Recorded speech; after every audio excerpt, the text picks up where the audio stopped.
आज कोई कहानी नहीं है। कायदे से मुझे आज यहाँ पे होना भी नहीं चाहिए था, अगर ये कोरोना ना होता, और शायद कोरोना ना होता तो आज कहानी भी होती।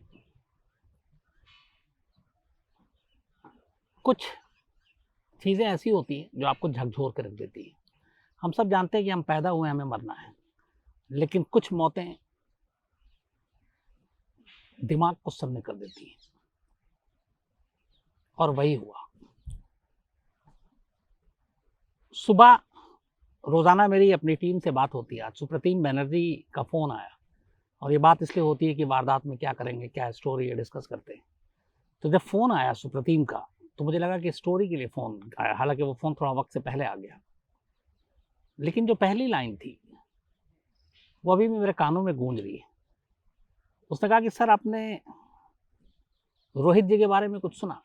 मैंने कहा हाँ, कोरोना है, लेकिन रिकवर कर रहे हैं, ठीक है, और कल हालांकि आना था, कल एग्जिट पोल था।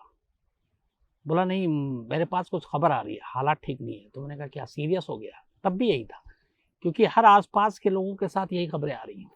कोरोना हुआ है, कुछ को सांस लेने में प्रॉब्लम है, ऑक्सी लेवल गिर रहा है, पल्स गिर रहा है।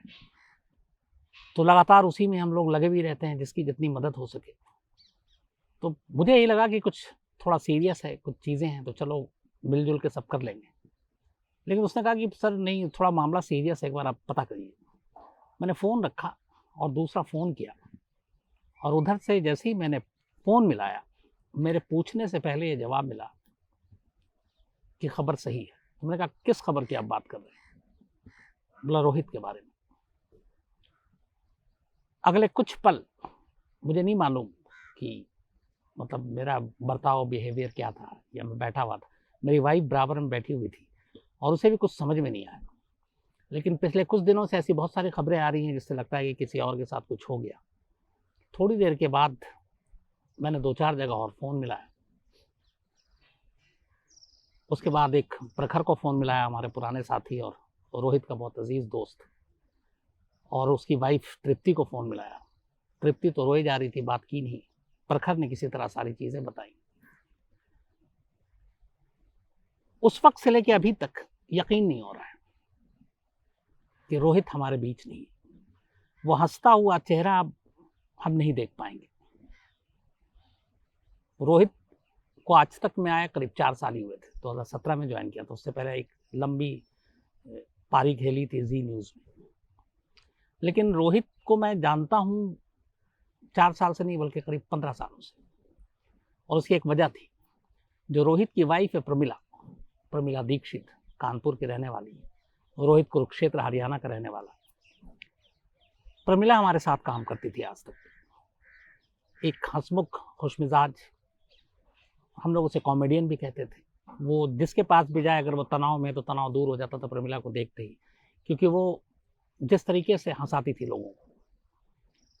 तो उसी वक्त पता चला कि प्रमिला और रोहित एक दूसरे को प्यार करते हैं, और दोनों के घर वाले राजी हैं, शादी हो रही है। शादी के बाद पहली बार मैं रोहित से मिला था। इत्तेफाक से उस पर मैं शूट पे कहीं बाहर था, इनकी शादी में नहीं जा पाया था। तो पहली बार वीडियोकॉन टावर दिल्ली में, ये झंडे वालान में हमारा दफ्तर हुआ करता था तब, आज तक का। तो मुझे याद है कि शादी के बाद पहली बार मेरी रोहित से वही मुलाकात हुई थी, वीडियोकॉन टावर के नीचे। रात का वक्त था, प्रमिला की ड्यूटी खत्म हुई। अक्सर वो ऑफिस की कैब से पहले जाती थी, ऑफिस की गाड़ियाँ ड्रॉप कर देती थी, या किसी कुलीग के साथ जाती थी। बट शादी हो गई तब उसने बताया था कि अब मेरा पति मुझे लेने आएगा, अब मुझे मेरा ड्राइवर आएगा, करेगा लेने के लिए। तो मजाक में अपने पति को ड्राइवर भी कहती थी।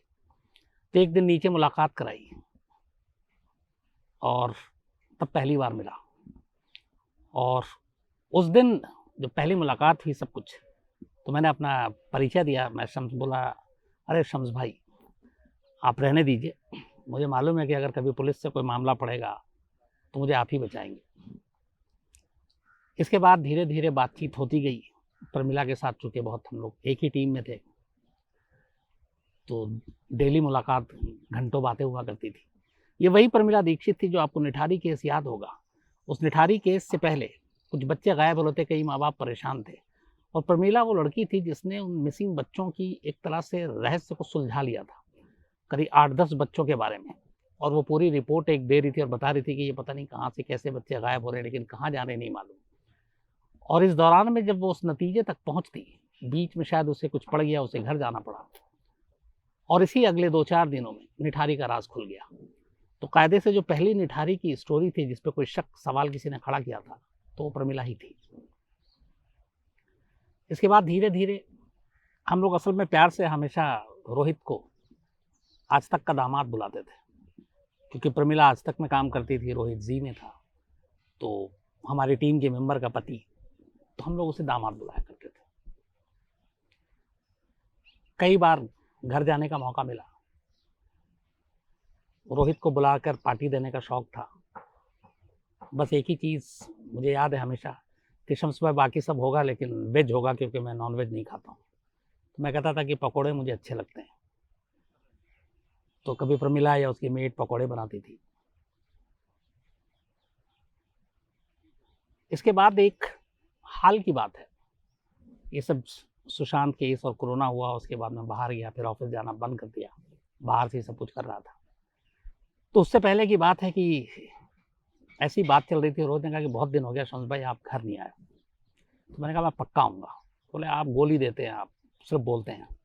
मैंने कहा नहीं पक्का आऊँगा। इधर थोड़ा सा असल में एक तो टाइमिंग का ऐसा होता था कि अब ऑफ है तो ऑफ के दिन फैमिली का वक्त होता है, जा नहीं सकते, और बाकी वारदात रात 11 बजे का वक्त होता है, तो उससे पहले फुर्सत नहीं मिलती है, और कहीं जाने के लिए आपको पार्टी में 7, 8, 9 बजे पहुंचना होता है।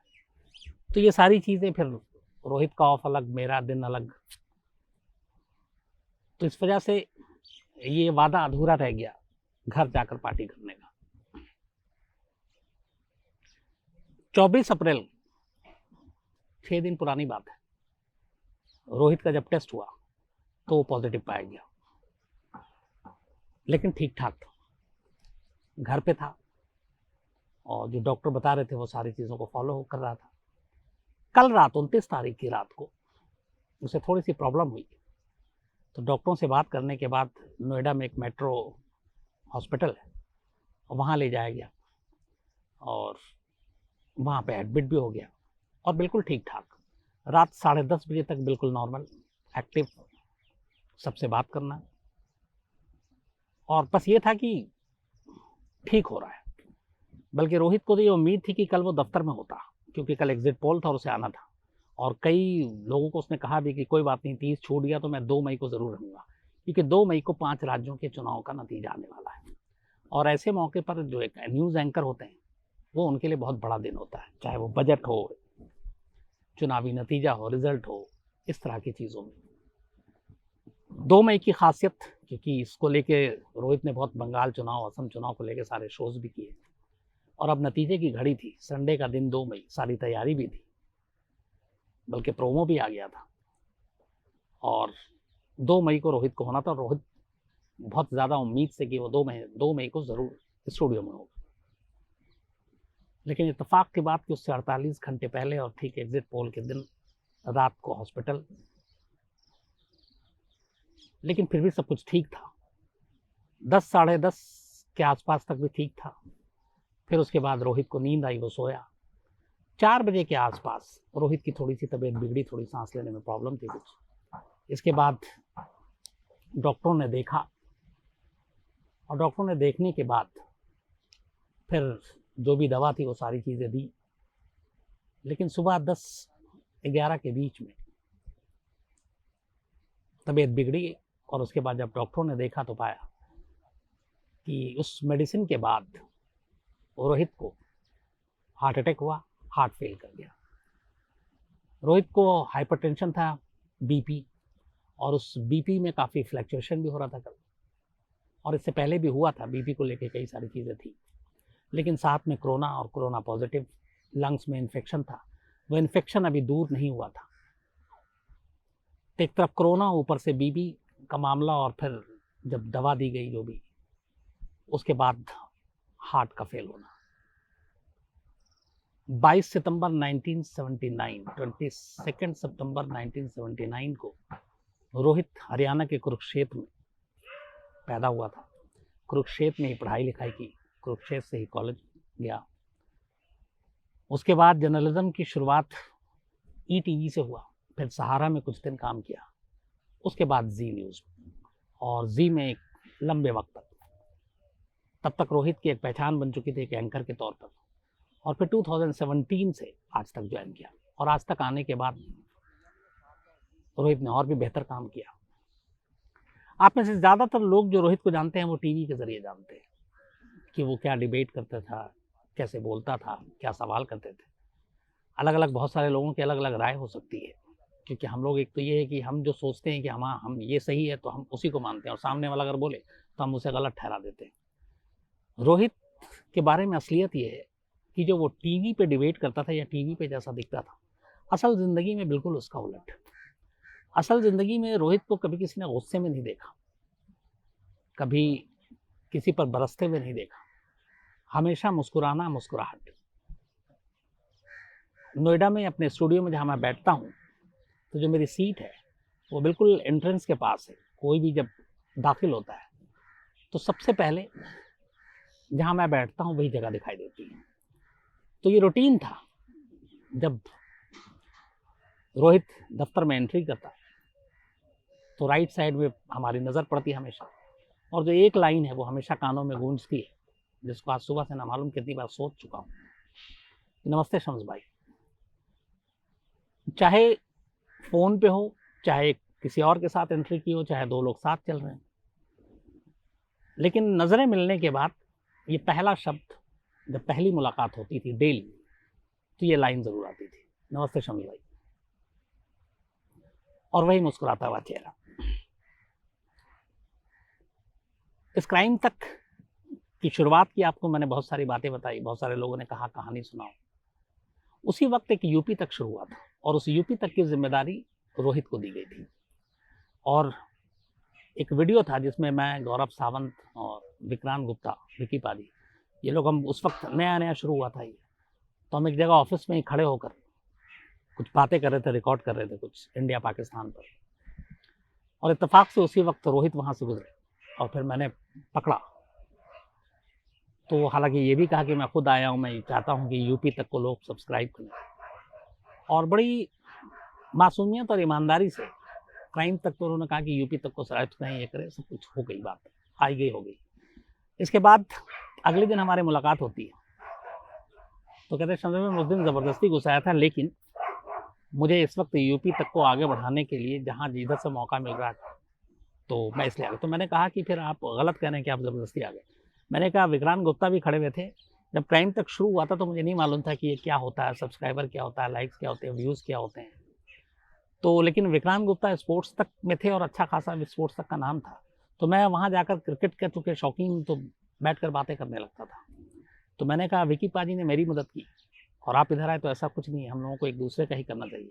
और यही यूपी तक देखते ही देखते कई मिलियन में पहुंचा दिया था रोहित। रोहित की फ़ैन फॉलोइंग सोशल मीडिया पर, ट्विटर पर, फेसबुक पर जो थी, मिलियंस में है, बल्कि ट्विटर पर। उसका फ़ायदा यूपी तक पे हुआ, और सिर्फ बाकी जो टीम खबरें डालती थी तो वो तो डालती थी, लेकिन यूपी तक पे अगर एक लाइव पे सिर्फ रोहित का बैठना, इसका मतलब था कि यूपी तक की पॉपुलैरिटी बहुत ज़्यादा बढ़ना। तो जो प्यार सोशल मीडिया पे, न्यूज़ चैनल के पर्दे पे तो मिला, सोशल मीडिया पे जिस तरीके का और जितना प्यार रोहित को मिला, बड़े कम लोगों को मिलता है। और उसकी वजह 2-3 थी। मैंने ये ऑब्जर्व किया कि आखिर ऐसी क्या बात है, तो वो 2 अलग चीज़ें थी। अच्छा, कई बार जब साथ बैठते थे हम लोग तो ये बात होती थी, टीवी पे जो डिबेट होता है उसमें कई बार आप गुस्से में भी हैं, कई बार बहुत कड़वे सवाल पूछ रहे हैं, कई बार लग रहा है कि आप लड़ रहे हैं, लेकिन जब डिबेट खत्म होता था तो सब एक दूसरे से हंसते थे, हाथ मिलाते थे, गले मिलते थे, चाहे किसी भी पार्टी का कोई भी स्पोक्स पर्सन हो या कोई भी गेस्ट हो। तो रोहित का यही कहना था कि ये मेरा प्रोफेशनल काम है, यहाँ पे मुझे होमवर्क करके आना पड़ता है कि किससे कौन से चुपते हुए सवाल पूछने हैं, किसको क्या बोलना है। बीच में कई बार उलझ भी जाते हैं, तो वो पहले से नहीं मालूम होता है, लेकिन डिबेट हॉट हो जाता है तो ऐसी चीज़ें होती हैं। लेकिन उसके पीछे वो एक मजाकिया, बेहद हाजिर जवाब भी, और जूनियर हो या सीनियर, एक दूसरे को हंसने हंसाने वाला शख्स। तो मैंने 4 साल आज तक के अंदर मैं कभी रोहित के चेहरे पे तनाव नहीं देखा। यहाँ तक कि जब मीटिंग होती थी हम लोगों की बॉसेस के साथ, तो वो मीटिंग में भी हाथ में फ़ोन पकड़ के और यूं ही उसी तरह एकदम नॉर्मल मुस्कुराते हुए, जैसे चाहे कितना सीरियस टॉपिक पे मीटिंग हो रही हो, ये बिहेवियर था। 2019 में रोहित ने एक ट्वीट किया था, और ये ट्वीट असल में एक और हमारे जर्नलिस्ट हैं उन्होंने इंग्लिश में किया था, और बाद में उसी को उस टॉपिक पे रोहित ने भी ट्वीट कर दिया।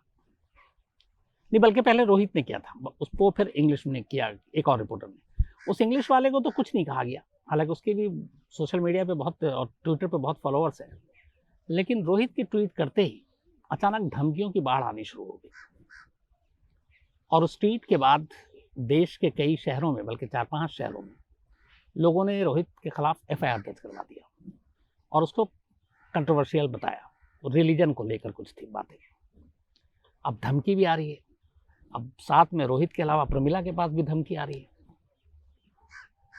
अब ये लोग डर गए, क्योंकि जिस तरीके से धमकियों की बाढ़ आई, कोई भी आदमी डर जाता है। हम लोग के पेशे में कई बार धमकी मिलती है, लेकिन काक का कोई देता है तो चलिए ठीक है, कंप्लेंट भी कर दिया ये, लेकिन अब इतने सारे लोग अनजान अलग अलग लोग धमकी दे रहे हैं तो फिर आदमी डर जाता है।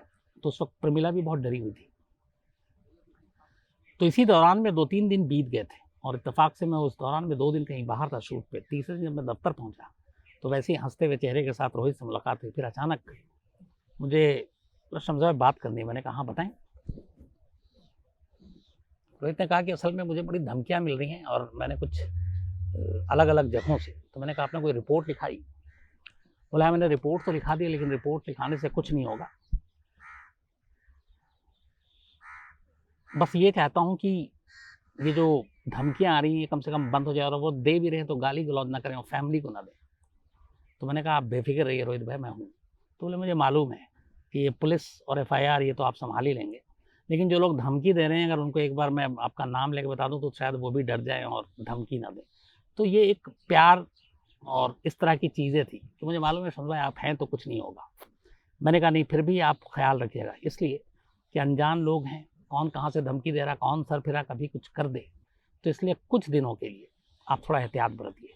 अगर आप घर जाते हैं तो ऑफिस की गाड़ी यूज़ कीजिए। फैमिली के साथ अभी इधर मॉल वॉल या कम से कम हफ्ता 10 दिन तक आप ना जाएं। उसके बाद खैर धीरे धीरे ये इशू खत्म हुआ और वो मामला टला। ये 2019 की बात थी। आखिरी मुलाकात मेरी अभी, चूँकि मैं लगातार बाहर हूँ और हमारे ऑफिस का एक गाइडलाइंस है कोरोना को लेकर कि जो ऑफिस में वो बाहर नहीं जा सकते और जो बाहर है वो ऑफिस नहीं आ सकते। तो रोहित का ये है कि वो ऑफिस के अंदर और मैं बाहर। तो हमारी मुलाकात आखिरी 3 मार्च को हुई थी, बल्कि नहीं, इसी 3 अप्रैल को कनॉट प्लेस में ही एम्बा अवार्ड फंक्शन था, जिसमें रोहित भी आए थे और सारी टीम थी आज तक की हमारी। और उसमें रोहित को बहुत सारे अवार्ड भी मिले थे। सोशल मीडिया के अवार्ड थे, डिजिटल प्लेटफॉर्म के थे, उनके शो को अवार्ड था, एंकर का अवार्ड था। और ये सारी तस्वीरें प्रमिला ने बाकायदा सोशल मीडिया पे डाली हुई थी। ये लगता कल की बात है। प्रमिला और रोहित 2 छोटी सी बहुत प्यारी सी बेटियां हैं। तो मुझे याद है पिछले साल 2020 में जब ये कोरोना आया था पहला फेज, तो सारे लॉकडाउन था देश में, तो ये लोग घर पे थे और प्रमिला का काम यही था कि वो हर हफ्ते या हर चौथे दिन, तीसरे दिन कोरोना काल में ये दोनों बेटियां घर में कैसे वक्त काट रही हैं उनके साथ या फिर रोहित के साथ, वो वीडियो, वो पोस्ट अपलोड करती रहती थी। अभी हाल में भी बहुत सारी ऐसी तस्वीरें अपलोड की, रोहित ने भी अपनी बेटियों के साथ की। उसे अपनी दोनों बेटियों से बहुत ज़्यादा प्यार था, प्रमिला से तो था ही था, लेकिन वो दोनों बेटियां, मतलब हर बाप को अपनी बेटी से बेहद प्यार होता है, और रोहित का भी यही हाल था। दोनों बेटियां उसकी जान थी। एक तो इतनी छोटी है कि उसे भी पता ही नहीं है कि उसके पापा कहाँ हैं, लेकिन ये जो कुछ हुआ, मैं खासतौर पर इन 3 लोगों के लिए, प्रमिला और उसकी दोनों बेटियों के लिए, तब समझ में नहीं आ रहा कि मैं क्या बोलूं और कैसे बोलूं। प्रमिला पहले हमारे यहाँ थी आज तक में, बहुत ही तेज तर्रार होनहार रिपोर्टर, बहुत अच्छा स्क्रिप्ट लिखती है वो। जब रोहित ने ज्वाइन किया उसी वक्त उसने इस्तीफ़ा दे दिया था। उसकी वजह ये थी कि वो प्रेग्नेंट थी और दूसरा बच्चा होने वाला था। तो मैंने उससे कहा भी था कि तुम मैटरनिटी लीव ले लो, बाद में फिर ज्वाइन कर लेना। तब उसने हंसते हुए कहा था कि अब नौकरी क्या करना, अब मेरा पति बहुत कमाता है तो यार मैं ऐश करूंगी। ये उसकी लाइन थी। आज वही रोहित नहीं रहा। अब उस प्रमिला और उसकी दोनों बेटियों के बारे में जब सोचता हूँ तो बस दिमाग सुन्न हो जाता है। ऐसा हंसता खेलता परिवार और ये पहाड़ जो टूटा है। ऊपर से कोरोना की मार देखिए कि जब मौत हुई तो आसपास अपने भी नहीं है। कोरोना कोविड के गाइडलाइंस ये हैं कि आप बॉडी के करीब नहीं जा सकते, आप अंतिम संस्कार में शामिल नहीं हो सकते। तो नोएडा के मेट्रो हॉस्पिटल से रोहित के शव को सीधे कुरुक्षेत्र ले जाया गया, क्योंकि वो वहीं जन्म स्थान है, माँ बाप वहीं हैं। और वहीं शाम को रोहित का अंतिम संस्कार हुआ। कुछ खबरें वो होती हैं जो आपकी जुबान बंद कर देती है। मतलब लगभग कई घंटे बीत चुके हैं, अब भी मैं आपसे ये सारी चीजें शेयर कर चुका हूं, लेकिन अब भी ये यकीन करने को दिल और दिमाग नहीं मान रहा है कि रोहित था। ऐसा लगता है कि रोहित है। कल परसों की बात है, हमारे कैमरामैन कृपाल और विनोद शिकारपुरी बैठे थे। अचानक कृपाल के पास फोन है, उन्होंने कहा मैं जा रहा हूँ 5 बजे, मुझे लाइव करवाना है। तो मैंने कहा दंगल है? तो बोले नहीं नहीं। फिर मैंने कहा वो रोहित तो अभी है नहीं, वो तो पॉजिटिव है। तो बोले हाँ, वो किसी और एंकर को ये शो करना है। तो यही बात हो रही थी और आज ये बात हो रही है कि अब रोहित इस दुनिया में नहीं है। सिर्फ 42 साल की उम्र थी। 22 सितंबर 1979 को पैदा और 30 अप्रैल 2021 कोरोना ने आसपास से हम लोगों के बहुत सारे लोगों को की जानें ले ली हैं। और हर दिन ऐसी खबरें आ रही है, दिमाग सन्न हो चुका है, दिल अपनी जगह काम नहीं कर रहा है। और ऐसी खबरें कई बार लगता है बर्दाश्त नहीं हो पाएंगी। पूरे दफ्तर का माहौल ये है कि एक दूसरे से कोई बात नहीं कर रहा है, एक दूसरे को सब देख रहे हैं और आंखों आंखों में शायद एक दूसरे को सहारा दे रहे हैं कि चलो सब ठीक होगा। लेकिन ऐसी जवान मौत, ऐसी मौत, ये आंसू भी एक तरह से निकलने नहीं देती। दर्द और जो गम है वो आपके अंदर कहीं जज्ब होकर रह जाता है। रोहित को भुलाना नामुमकिन है और उसकी उस मुस्कुराहट को भुलाना तो और भी मुश्किल है। बस यही दुआ है मेरी ऊपर वाले से कि उसे अपने पास रखे, घर वालों को सब्र अता फरमाए और परिवार को हौसला दे। दुख की इस घड़ी में हम सभी उसके साथ हैं। Thank you.